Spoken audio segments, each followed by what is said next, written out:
तो स्वागत है दोस्तों, क्लास 12th फिजिक्स इलेक्ट्रोस्टैटिक हम लोग पढ़ रहे हैं।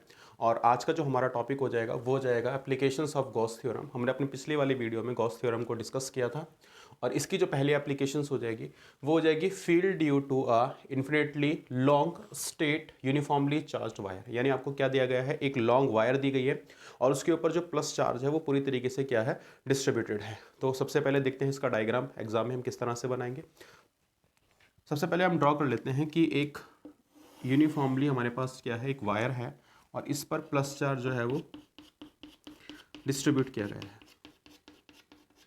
और इस पर हमें क्या करना है, इस पर हमें निकालना है फील्ड, इलेक्ट्रिक फील्ड निकालनी है। कितनी इलेक्ट्रिक फील्ड होगी, तो मैंने आपको बताया था जब भी हम गॉस लॉ अप्लाई करेंगे तो वो किसी न किसी गॉसियन सरफेस पर एप्लीकेबल होगी। तो हम क्या करते हैं, इसका एक गॉसियन सरफेस जो है वो ड्रॉ कर लेते हैं। तो आप देखोगे इस लीनियर एक लंबी सी वायर हमारे पास है, इसका जो गॉसियन सरफेस बनेगा वो बनेगा हमारे पास एक सिलेंडर की फॉर्म में। तो सबसे पहले क्या करते हैं, एक सिलेंडर यहाँ फॉर्म कर लेते हैं।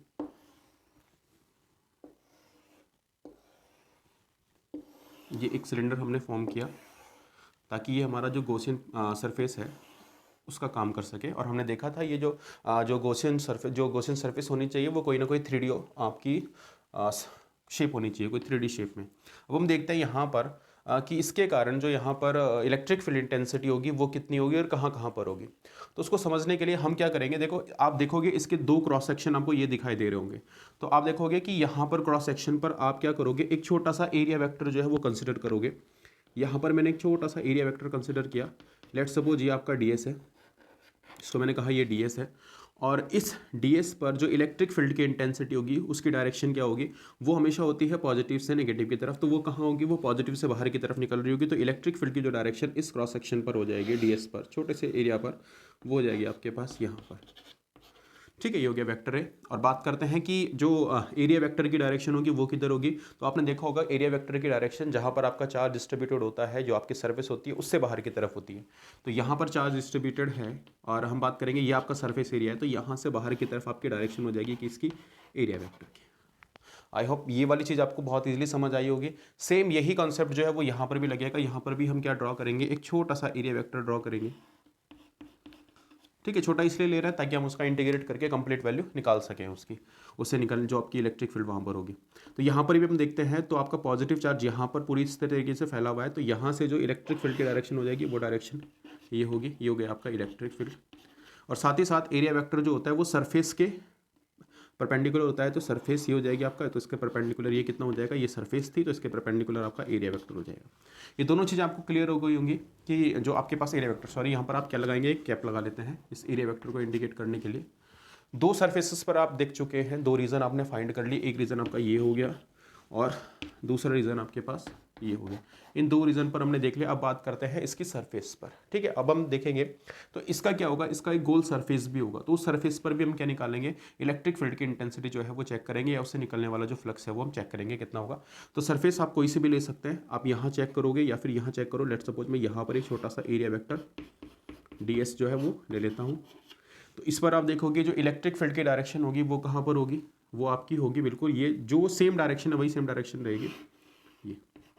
बट इस बार जो आपका सरफेस एरिया है, जो एरिया वेक्टर है, उसकी डायरेक्शन आप बड़े ध्यान से लगाएंगे। यहाँ पर जो सरफेस एरिया उसकी डायरेक्शन क्या हो जाएगी, क्योंकि यही आपकी सरफेस है तो इससे बाहर की तरफ होगी। यार इनकी जो डायरेक्शन हो जाएगी वो क्या हो जाएगी, आपके पास सेम हो जाएगी। तो हमने देखा कि हमारे पास जो तीन रीज़न है, इसको मैं कहूँगा ये हमारा कौन सा रीज़न है, ये हमारा थर्ड रीज़न है जहाँ पर हमने चेक किया। अब यही तीनों रीजन है, इन पर हम अलग अलग तरह से क्या निकालेंगे, जो फ्लक्स है इनसे पास करने वाला वो निकालेंगे और उसके बाद हमारा जो इजीली इलेक्ट्रिक फील्ड इंटेंसिटी है वो यहाँ से निकल जाएगी। अब देखते हैं एग्जाम में अगर ये क्वेश्चन हमारे पास आएगा तो इसकी शुरुआत हम कैसे करेंगे। डायग्राम आप देख चुके हैं, हम लिखेंगे consider N infinitely long wire. ठीक है, हमने कंसिडर किया कि हमारे पास क्या है, एक लॉन्ग इन्फिनिटली जो एक वायर है हमारे पास with uniform linear charge density lambda. यहाँ पर जो आपके पास चार्ज डेंसिटी है वो है लैम्डा। देखोगे जब भी आप कोई वायर लोगे तो वायर के ऊपर जो लीनियर चार्ज डेंसिटी डिस्ट्रीब्यूटेड होगी वो लैम्डा होगी। जब आप कोई एरिया ले रहे होंगे तो उस एरिया के ऊपर जो सरफेस चार्ज डेंसिटी वो सिग्मा होगी। और अगर कोई भी आप वॉल्यूम ले रहे हैं तो उस वॉल्यूम के ऊपर जो सरफेस चार्ज जो आपके पास वॉल्यूमेट्रिक चार्ज डेंसिटी होगी वो आपके पास क्या हो जाएगी, रो हो जाएगी। ये हमने अपनी पिछली वीडियोस में कवर किया है। तो जब भी आपके पास क्या होगा, वन डायमेंशन में जैसे ये वायर है तो आपके पास जो सरफेस चार्ज डेंसिटी हो जाएगी वो हो जाएगी आपके पास लैम्डा। आगे, the electric field at every point in the plane cutting the wire normal to the radial and its magnitude depend only the radial distance R. अब हम बात करेंगे उसका मैग्नीट्यूड कितना होगा, जो भी इलेक्ट्रिक फील्ड की बात हो रही है आप यहाँ से कंसिडर करेंगे कि यहाँ से इसकी जो डिस्टेंस है वो कितनी है, आर है। ठीक है, ये डिस्टेंस आपके पास कितनी हो जाएगी, आर हो जाएगी।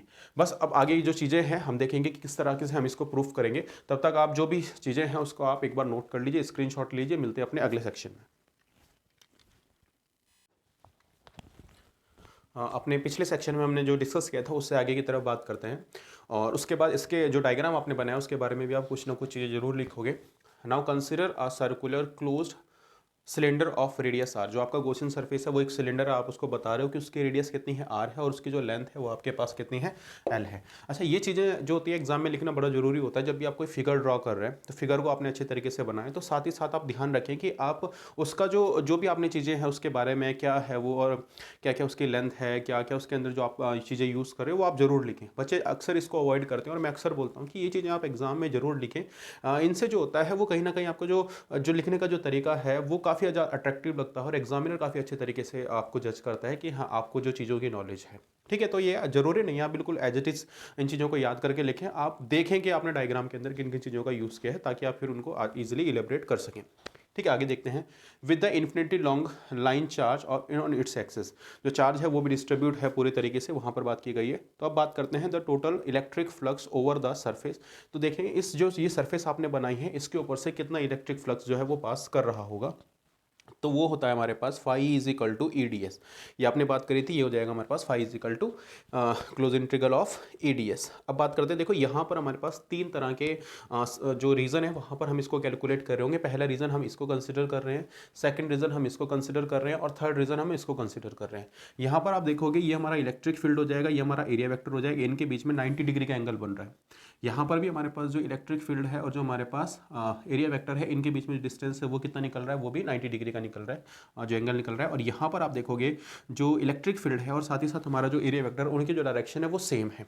ठीक है, और सेम होगी तो उस वाले कंडीशन में हमारे पास जो इनके बीच का एंगल हो जाएगा वो हो जाएगा 0 डिग्री। तो हम तीनों रीजन पर कैलकुलेट कर रहे हैं, फर्स्ट, सेकंड और थर्ड। और आपको पता है जैसे ही आप इस डॉट को यहाँ से हटाएंगे तो डॉट हटाते ही आपके पास कितना आ जाएगा, कॉस थीटा आ जाएगा। तो आप लिख रहे हो ई डी एस कॉस 90, फर्स्ट वाले रीजन के लिए लिख रहे हो ई डी एस कॉस 90। उसके बाद आप यहाँ साइड में इसको दिखा सकते हो इंटीग्रेशन के ठीक नीचे, सेकंड वाला रीजन इसकी बात कर रहा है, तो यहाँ पर भी इन दोनों के बीच का एंगल जो है वो कितना है, वो 90 डिग्री है। तो आप लिख रहे हो ई डी एस कॉस 90। और तीसरा हमारे पास हो जाएगा ई डी एस कॉस 0। ये वाला जो पोर्शन हो जाएगा ये हो जाएगा 0। अब आप देखोगे कि हमारे पास फर्स्ट वाला और जो हमारे पास सेकंड वाला पोर्शन है यहाँ पर cos 90 बन रहा है, और cos 90 की जो वैल्यू होती है वो होती है 0। तो यहाँ से अगर हम बात करेंगे आगे की तरफ तो ये वाला पोर्शन भी 0 हो जाएगा, प्लस ये सेकंड वाला पोर्शन भी 0 हो जाएगा। अगर हमारे पास बचेगा केवल और केवल यहाँ से, और cos 0 की वैल्यू कितनी हो जाएगी 1। तो हमारे पास यहाँ से बचेगा integration of E D S. ठीक है, यहाँ तक आपने इसको कर लिया है, ये आ गया क्वेश्चन नंबर, आप इसको फर्स्ट मान सकते हैं। और इससे आगे जो है वो हम करते हैं अपने अगले सेक्शन में। लास्ट सेक्शन में हम यहाँ तक डिस्कस कर चुके थे कि हमारे पास phi E is equal to कितना आ गया था, ये आ गया था integration of E D S. अब इसको सॉल्व करते हैं। देखो ई जो है वो बाहर आ जाएगा और आपके पास इंटीग्रेशन होगा डी एस का। ठीक है, ई, और ये आपके पास कितना रह जाएगा, एस रह जाएगा। ठीक है, अब हम बात करते हैं कि हमारे पास ये सिलेंडर है, और सिलेंडर जो होता है उसका जो सरफेस एरिया होता है वो होता है 2 पाई आर एल। तो हम यहाँ से लिख सकते हैं S is equal to 2 pi R L. R जो हो जाएगा वो रेडियस हो जाएगी इसकी, और साथ ही साथ हम लिखेंगे अब phi E is equal to, हमारे पास हो जाएगा ई, और साथ में आ जाएगा 2 पाई आर एल। इतनी चीज़ आपको क्लियर हो गई होगी। अब बात करते हैं, क्योंकि हम ये एप्लीकेशंस पढ़ रहे हैं गॉस लॉ के, तो हमें कहीं ना कहीं इसमें गॉस जो थ्योरम है उसका भी यूज़ करना है। और गॉस थ्योरम हमारे पास होती है, जो फ्लक्स होता है phi E is equal to, ये होता है क्यू अपॉन एप्सिलॉन नॉट। ठीक है, तो हमें इसका भी यूज़ करना है। तो फाई ई की वैल्यू हम यहाँ से रख देते हैं, इसको हम मान कंसिडर कर लेंगे इक्वेशन नंबर 2, और इसको हम ले लेंगे इक्वेशन नंबर 3। तो हम लिख देंगे यहाँ पर। और साथ ही साथ हमें एक चीज़ और याद रखनी पड़ेगी, हम सरफेस चार्ज डेंसिटी की बात कर रहे हैं कि हमारी सरफेस चार्ज डेंसिटी कितनी है, लैम्डा है, और लैम्डा इज इक्वल टू होता है क्यू अपॉन एल। तो जहाँ पर आपके पास क्यू चल रहा है, साथ ही साथ इस क्यू के प्लेस पर आप कितना लिख दोगे, क्यू के प्लेस पर आप लिख दोगे कितना, लैम्डा इंटू एल। तो जब आप यहाँ पर रखोगे तो फाई ई की वैल्यू आपके पास आ जाएगी, यहाँ से क्यू की जगह पर आ जाएगा लैम्डा एल, और डिवाइड में आ जाएगा आपके पास एप्सिलॉन नॉट। ठीक है, और ये हो गई आपकी इक्वेशन नंबर 4। तो अब आप जो यूज़ कर रहे होंगे फ्रॉम इक्वेशन 3 एंड 4, आप इक्वेशन थर्ड और फोर का यूज़ कर रहे होंगे तो फाई ई के प्लेस पर आपके पास कितना आ जाएगा, lambda L upon epsilon naught is equal to, और साथ ही साथ यहाँ से आपके पास आ जाएगा ई इंटू 2πr/L। आप देखोगे इस L से आपका ये L कैंसिल हो जाएगा और आपको इलेक्ट्रिक फील्ड इंटेंसिटी निकालनी है, तो ये E जो आपके पास है ये हो जाएगा E इज इक्वल टू, ठीक है, आप इसको यहाँ पर लिखोगे लैम्डा अपॉन एप्सिलॉन नॉट, ये जो L 2πr ये कहाँ है, डिवाइड में चली जाएगी तो यहाँ पर आ जाएगा 2πr और इज इक्वल टू हो जाएगा E। अब आप इसको थोड़ा सा सही तरीके से लिख सकते हैं, मैं यहाँ लिख देता हूँ इसको, E इज इक्वल टू आपके पास कितना हो जाएगा, देखो E इज इक्वल टू हो जाएगा lambda upon 2π epsilon naught r। ये आपकी इलेक्ट्रिक फील्ड इंटेंसिटी हो जाएगी, किसके कारण, किसी इन्फिनिटी लॉन्ग वायर के कारण, एक स्ट्रेट वायर आपके पास है तो उसके कारण इलेक्ट्रिक फील्ड इंटेंसिटी आपके पास हो जाएगी E is equal to lambda upon 2π epsilon naught r। आप चाहो तो यहाँ पर क्या लगा सकते हो, एक एन कैप लगा सकते हो, ये एन कैप बताता है कि इसके डायरेक्शन किस तरफ है, ठीक है। तो आप इसको नोट कर लीजिए और साथ ही साथ इसके कुछ इंपॉर्टेंट पॉइंट्स हैं वो हम देख रहे होंगे अपने अगले सेक्शन में। तो अपने लास्ट सेक्शन में हमने ये रिजल्ट फाइंड कर लिया था कि किसी भी स्टेट जो हमारे पास क्या होगा, स्टेट वायर हमारे पास होगी तो उस पर जो इलेक्ट्रिक फील्ड इंटेंसिटी होगी वो कितनी होगी, E is equal to lambda upon 2π epsilon naught r, जहाँ पर हमारे पास E इलेक्ट्रिक फील्ड है और लैम्डा हमारे पास हो जाएगी उसकी सरफेस चार्ज डेंसिटी। तो अगर इस सरफेस चार्ज डेंसिटी की वैल्यू 0 से बड़ी होगी, यानी अगर ये वैल्यू 0 से बड़ी होगी तो डायरेक्शन ऑफ इलेक्ट्रिक फील्ड, ये काफ़ी इंपॉर्टेंट पॉइंट है, the direction of electric field at every point is radially outwards. तो वो डायरेक्शन जो होगी वो उस सरफेस से बाहर की तरफ होगी अगर आपके पास सरफेस चार्ज डेंसिटी 0 से क्या होगी, बड़ी होगी। If lambda is less than 0, अगर आपके पास लैम्डा की वैल्यू है वो 0 से क्या होगी, छोटी होगी, तो direction of electric field at every point is radially inward, तो वो बाहर से अंदर की तरफ होगी। ये दो पॉइंट्स आपको याद रखने हैं। और अगर हम यहाँ से देखते हैं तो जो आप देखोगे एक रिजल्ट यहाँ से फाइंड हो जाएगा कि जो E है वो इन्वर्सली प्रोपोर्शनल है किसके, R के, जो इसकी रेडियस हो जाएगी। यानी अगर आपके पास इसकी रेडियस ज़्यादा होगी तो उस वाली कंडीशन में इलेक्ट्रिक फील्ड इंटेंसिटी कम हो जाएगी, और अगर आपके पास ये रेडियस जो हो जाएगी वो कम हो जाएगी, यानी ये इसके ज़्यादा पास होगा तो इलेक्ट्रिक फील्ड यहाँ से बढ़ जाएगी। तो उस वाली कंडीशन में अगर आप E और R के बीच का ग्राफ ड्रॉ करते हो तो आप देखते हो कि आपके पास जो इन्वर्सली प्रोपोर्शनल का ग्राफ E के साथ R का आएगा वो आएगा आपके पास ये वाला कर्व। तो ये भी आपको याद रखना है, आप जब टॉपिक कर रहे होंगे तो एग्जाम में आप साथ साथ इसको भी कर दें, तो कहीं ना कहीं ये आपका जो टॉपिक है उसकी इंपॉर्टेंस को और ज़्यादा बढ़ा देगा और एग्जामिनर आपको मार्क्स देने पर मजबूर हो जाएगा। तो इसकी जो आगे की एप्लीकेशंस हैं वो हम डिस्कस कर रहे होंगे अपने अगले लेक्चर के अंदर। तब तक आप बने रहिए मेरे साथ। अगर आपको ये टॉपिक अच्छा लगा होगा तो आप इस चैनल को लाइक शेयर सब्सक्राइब जरूर करें, ताकि आगे आने वाली जो वीडियोस हैं वो भी आपको टाइमली मिलती रहे, आप नोटिफिकेशन को आपको मिल जाएंगे। ठीक है, थैंक यू और तब तक के लिए धन्यवाद।